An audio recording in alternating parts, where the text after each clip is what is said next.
আসসালামু আলাইকুম রহমতুল্লাহি ওয়াবারাকাতুহু।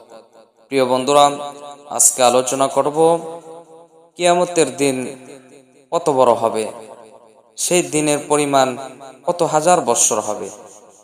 কিয়ামতের দিনের পরিমাণ, কিয়ামতের দিন হবে অনেক দীর্ঘ।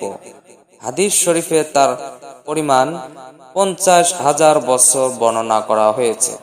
মেশকাত শরীফ, অর্থাৎ প্রথমবার সিংহায় ফুঁক দেওয়ার সময় হতে নিয়ে বেহেশতীদের বেহেশতে যাওয়া ও জাহান্নামীরা জাহান্নামে যাওয়া পর্যন্ত সময় পরিমাণ হবে 50,000 বছর।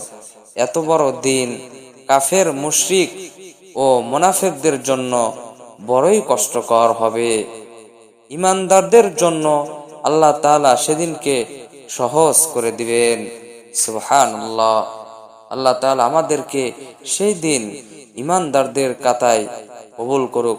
সবাই বলেন আমিন, আমিন। প্রিয় ভাইরা, ভিডিওটা মেহেরবানি করে শেয়ার করে দিবেন, অন্য দিনই মুসলমান ভাইকে দেখার সুযোগ করে দিবেন।